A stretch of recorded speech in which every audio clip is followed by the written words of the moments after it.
Hello and welcome to episode number 31 of 11FS Spotlight. My name is David Brear, and in this weekly show, we shine a bit of a spotlight on the best and the brightest in the tech and financial services industry to try and understand what it's going, growing, and really what the future of the industry will actually look like. A big part of this show is always your involvement. So if you've got any questions, got any comments, the sidebar, and we'll weave them into the conversation as we go today as well. On today's spotlight, I'm delighted to be joined by Tara Mansfield, who is the Director of People Experience over at Monzo. How are you doing, Tara? I'm great. Thank you for having me. No worries at all. On today's show, what we're going to be talking about, well, I mean, you really. I don't want to make this sounding too much like this is your livelihood, but it's a little bit about your work at Monzo, the fintech good, because lots of different slices of this, but I think Monzo has always been kind of at that forefront from your founding. So maybe if we start a little bit about your role at Monzo, a bit more, what does it entail? So that's from the moment that someone even thinks about Monzo as a place that I might like to work, through to when they eventually leave us to go on to their next the next project. And the kind of metrics that we use in this kind of role is, engagement, but also, feedback from our internal community, and how people outside of Monzo respond to us as well. That's really interesting. I mean, and it is from the sort of inception all the way through to, there's an exception. Really, people do go on to do great things after. There's a number of people who have gone on to after Monzo to do amazing things. One of the actually one of the co-founders of 11FS. But actually, so how do you think about that then more broadly? Because there's a huge span there, isn't there, in terms of experience? Absolutely. And I think the main point that we try to think about is that we're not here to keep people forever. We're here to, give them an opportunity to do the best work of their lives, to solve problems that are genuinely impacting people, and then to set them up for the next stage in their growth and development. And, whether that is going on to another company or starting their own company, we just see it as a privilege to be able to help shape that journey. Brilliant. It's interesting taking as much care about your internal employees' experiences as you do your customers as well, right? When you say it like that, I guess it makes total sense, doesn't it? Because you invest so much time, effort, and emphasis on people, then your people do a great job creating great things for your customers, right? Absolutely. And I think you can definitely see that in the way that people interact. When you show up to a job where you're treated with respect and integrity, and your needs are considered as much as the customers, you go on to provide excellent support for customers, and you care about their problems as much as you care about their own. And at least for me, we're always hiring at Monzo, and one of the questions I get asked all the time is, what do you love about Monzo? And I think the thing that stands out for me from anywhere else that I've ever worked before is this kind of personal commitment to wanting to make things better in your role, or even things outside of your role. When you post proposals and that sort of thing from across the business, you'll get people randomly from different teams just being like, oh, have you thought about it from this perspective? And oh, maybe we could do this. And it's nothing to do with what they do day to day, but there's just this commitment to wanting to do things right for our customers. And I think that's really special. Very cool. So how did you get to here then? How did you get to be Director of People Experience at Monzo? Because I think my career is a sort of a series of fortunate or unfortunate events, but what was your background to get you to get this role? So my background's really strange in the sense that I didn't grow up in a traditional HR background. When I left university after doing an English and creative writing degree, I pretty much just wanted to do whatever job would pay me enough to be able to go traveling and go do something else. And I was really lucky enough to be able to move to Toronto and work on the G20 summit. And then I was lucky to move to Australia and do a bunch of different things there. And then when I moved to London, again, it was just that I wanted to be in London. All my friends had moved there and that sort of thing. But time after time, whenever I was in employment, I started to notice that there were patterns I was seeing where people would just start to be disengaged or feel not valued by their employers. And I never really understood why those problems weren't being solved, because to me, they seemed so easy. Like, the things that people want aren't that complicated or that deep. They just want to be treated with respect. They want to be told, directly how they're doing. They want to know how they can grow and progress. And then I forgot to mention, I used to work in the finance department of social services team. And one of the things that struck me was that vulnerable adults and elderly people often get financially abused. And seeing that the impact of that was terrible. And then when I eventually saw the Monzo product, it was shown to me by my housemate at the time. I thought, imagine, these people who we often don't see the impact of their abuse for a really long time because we don't see their bank accounts. If that notification came up and you might have, Trevor who's 75 and is bedbound, and all of a sudden he's spending like £275 at nylon, or, Maureen who's like 83 is suddenly spending £300 at ASOS. Like, maybe she is and she just wants to freshen up her style, and that's fine. But imagine if a trusted person could see that and ask the question. And it got me really interested in Monzo from the very beginning. And then my housemate at the time was struggling with her finances, and the little notifications of money coming through all the time, like essentially her words, not mine. Oh, I was shamed about how much money I was spending on coffee. So then I just stopped, and now I'm able to save and helped her, get control of her finances. I thought it was really powerful. And so I came to Monzo at the time and just said, look, what you're doing is really cool and I really want to be a part of it. And I think there are some problems that I can help you solve. Like, what role can I do now that will help me get into Monzo to help solve those problems for the future? And that's how I got here. And it started small. Like, I actually started at Monzo as the office manager. And part of it was just, how do we keep people engaged? How do we make the office feel like a great place to be? And it all just kind of grew from there. Very cool. I mean, it's interesting as well, isn't it? Because you get a real sense, and I was saying to you just before we started recording. I mean, I think this is I don't know, 10th or 11th time we've had somebody from Monzo on FinTech Insider of some form over the last 5 years. But you really always get a sense with people from Monzo, and actually from top to bottom, that there is a purpose behind what it is that you guys are doing. It's not accidental, it's not a P&L, it's a purpose organization. And that goes for your views for the capability to deliver to customers, but also how you engage with your employees as well. I mean, it's fair to say on the employee side, as you say, it's not one big thing. It's sort of lots and lots of little things is not the right way to describe it, but lots of medium-sized things that really sort of make up, I guess, the employee experience. But I mean, you guys came out actually as a recent announcement, wasn't it? I think in the last week and a half, in terms of one of those things that actually you guys have sort of got ahead of the industry on in terms of really your thinking. So this was about so you've been one of the first UK companies to offer paid leave for employees who are affected by the loss of a pregnancy. I mean, that's a sign to me of again, you're not just working to the regulations, both in terms of what you're doing for your customers, your employees. You're looking at what the best solution can be. So tell us a little bit more about the thinking. How does that work in practice? And tell me a little bit more about how you sort of came to that decision. Of course. So while the announcement of this policy is relatively new, it's something we've actually been doing at Monzo for quite some time. When it comes to paid leave away from work, we've always empowered managers to give people the time that they need.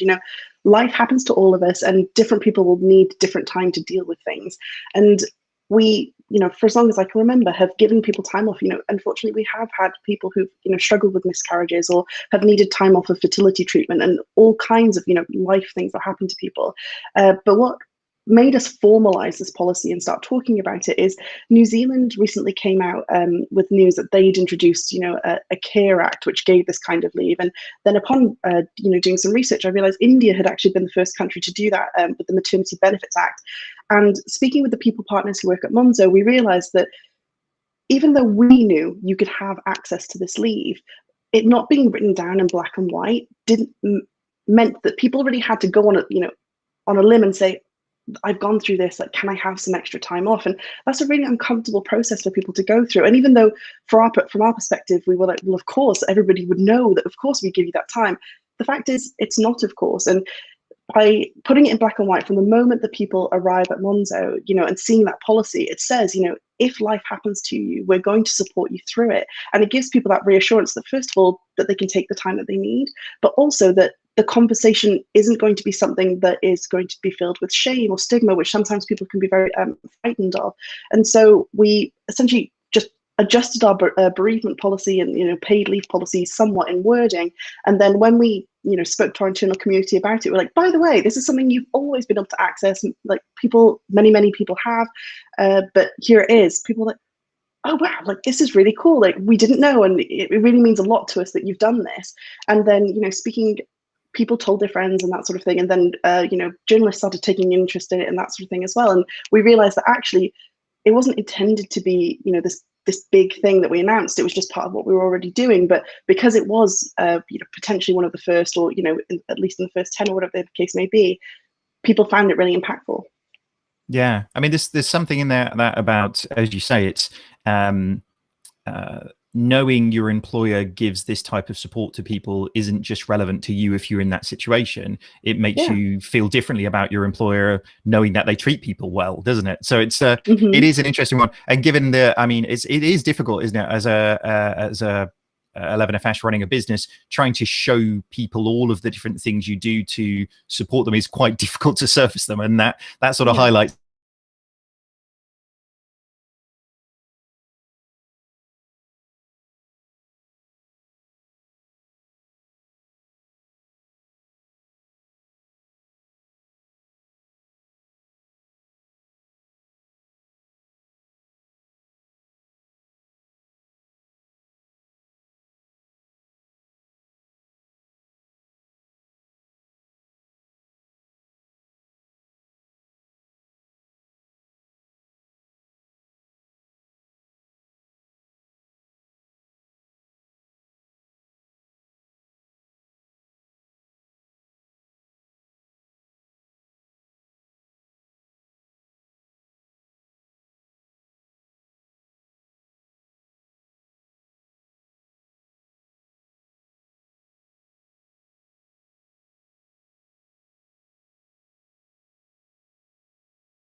businesses, so that more and more people can, know that life will happen to them and they'll be supported. And if you're ill or if something terrible happens to you, you're not just focused, you can actually focus on the thing that's happened to you rather than the thing in the back of your mind thinking, oh gosh, will I lose my job over this, or am I going to be treated differently because of this? And I think the world of work, like a better world of work, is possible. I think we just have to think about how we get this, like, slowly but surely. Yeah, it is. It is a very good point, actually. When people are at their worst situations, they don't want to be scouring your employee handbook to understand what the policy was, or but. So actually, how you surface those things regularly is really important. I mean, I guess as an employer as well, in terms of Monzo, having these types of conversations with your employees as well is quite a difficult thing to structure, and for people to bring up these events, particularly if it's not obvious, actually, because the impact of as you say, from a loss in pregnancy is not just on the mother, but actually on the father as well, and the signs of that would arguably be even harder to necessarily see. So I mean, I guess the response all around has been just glowing. From my perspective. I mean, how do you start to see the impact of this being on? Because really, if I sort of stand back from your role and you talk about the end to end being from the twinkle in their eye of them wanting to work at Monzo all the way through to exit. I mean, this is all about. And I say employer branding, I don't mean it like in marketing. I mean it more in the way that if you do good things, you talk about the good things rather than pretending to be an environment or pretending to be a culture that is this or that or whatever. All of this must have such a positive effect on recruitment. I know from conversations in the past, you're never short of applications in terms of sort of people coming through, but it feels like actually the reset of the bar of what a good culture, a good environment is, that can only be really positive for top line growth for the business, right? Yeah, for sure. I mean, the fact is, doing good things makes your internal community more positive. And you mentioned before, what has the response been internally? And a bunch of people messaged me on Slack, just being like, "I'm so glad we're doing this." And my friends and family, like some who've suffered miscarriages, messaged me saying how cool this is. It makes me really proud to work at Monzo. And I think that kind of word of mouth of, I work at Monzo and I really enjoy it, helps you attract different kinds of people to your business who may not have thought about joining you before. And obviously the kind of blogs and things that are written about it also just help people, like, put you on people's radar. I don't think it's the reason to make those welcome in the first place, but I think that it definitely does help people see that your careers page cannot be 27 pages long showing every single thing that you do, but it just helps people get a more authentic view of how you're working and living every day inside your community. Yeah, I mean it's fascinating though. Look, you decided to go work at Monzo at the time because how good the product was, and actually Mhm. you'll find people will want to be customers because of how great you treat your employees. And actually, there's Yeah. such a positive cycle between those two things in terms of doing good and doing good in terms of the organization, I guess. No, definitely. We've gotten feedback from customers on a whole host of different things that we've done internally that they've just really loved. I think the first one that I really remember was when we went like out with our mental health posters that are, throughout the business. And for those who haven't seen it, it's just pretty much like words to live by, and just giving people the permission, if they feel they need it, to just be authentic and accept that not every day is going to be a great day, even when you want it to be, and that you will be impacted by stuff that happens to you in your life, and that's completely okay, and that it's okay to ask for support. And customers like flooded in and being like, oh, this is really great, we love that you do this. And the same's happened with this, the publicity surrounding this policy, where they said, it makes me really proud to bank with someone who cares for their customers in this way. And I think, from a business perspective, customers have a lot of choice, and I think the thing is they want to use their pounds to vote and say what they want to support and what they don't. And I think it's always really rewarding for us in the people team when we don't often get to interact with our customers directly to see the things that we do have still have an impact on them. Yeah, definitely. I mean, in a broad sort of category, a lot of things that we're referring to here is about being empathetic, and I know, Hmm. I think empathy is has become a bit of a marketing buzzword that people have kind of picked up and sort of run with to a certain degree. But I think in the financial services context, empathy has, I think, a sort of a different slant, doesn't it? Is Hmm. and like I said, I think as a purpose-driven organization, in the way that Motto really is, that must have a particular sort of meaning. Hmm.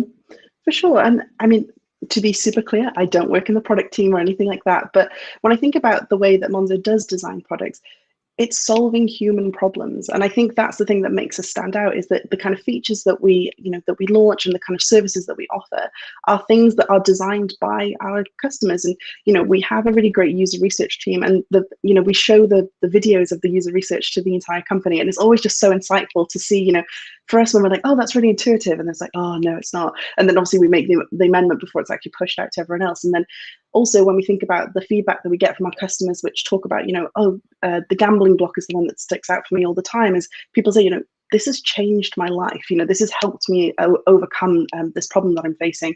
And when you're thinking about empathy, to me, that just speaks to solving human problems for people in a way that makes sense for them. And that's, the whole point of Monzo started because of Tom's frustration with his own bank account at the time, and I think that started from the day that we started through to today. Yeah. No, it really is great. I mean, what do you think in terms of, obviously, look, we're doing this remotely. I mean, 11FS and Monzo, we were sort of roughly neighbors in London. So, Yeah. in 3 months, 4 months time, we'd be able to do this face to face. But, Hmm. the pandemic has really sort of changed the way, I guess, people need to think about employees and actually employee well-being as well, because Hmm. this is sort of quite unprecedented, isn't it, in terms of the period that we've been through in the pandemic. So I don't get the sense, and like you said, particularly with this policy, this is not something new. But do you Hmm. see a sort of a trend from an employee experience perspective that people are having to think about people more because people are more isolated? Oh, absolutely. In terms of the kind of roundtables and events and all these sorts of things, you see the headers of them and the kind of panels that people are doing. It's clearly on a lot of people's minds that this whole idea of loneliness at work, and how you support different people's mental health and how you bring people in and welcome them back into your office. I think that for a lot of people, they rely very much on, I see you every day, and so if you look sad, I know you're sad, and if you don't, then I know that you're not. And first of all, that's a very surface level view of how people can be dealing with different things in their lives. But I think it really has brought home the fact that there is a need to support people, because if they don't feel supported, they either leave, or their productivity suffers, or whatever the case may be. But it also just harms your internal community, because this theme of burnout as well, and like Zoom fatigue and all these different things. I think we've got buzzwords about it that put it to the front of people's minds, but these are problems that people have been struggling with for a really, really long time. It's just they've really come to a head during the pandemic, because it's felt that much more impactful for people. Because when you think about how stress is relieved and that sort of thing, when you're like having a bad day, whatever the case may be, you may turn to your coworker, and say, oh, it's been a bad day, and it helps you relieve that stress on like a micro scale. But when you're at home in your office and you may be having a bad day, it feels kind of weird to DM someone and say, hey, can I chat for 7 minutes? I'm feeling sad. And so that gets pent up over time. And then you start to see people, really, really starting to struggle, which I think is what's brought it to at the front of everyone's mind. I do think that some people are struggling with how to solve this problem, or at least how to make progress in a meaningful way. And I know that, there's a bunch of engagement surveys that people can use to like use the data or whatever the case may be. But I think that the starter has to be, how do you talk about it in a way that helps people trust that you genuinely care? And that's the biggest like hill that I think everyone has to climb before they can make any kind of progress, is that if you say, like, if you stand up in front of your all hands for the very first time and say, we really care about your mental health, but there's nothing that backs that up, immediately that reads as inauthentic to people. And immediately if people start to, question it, become defensive and potentially quite cynical about it.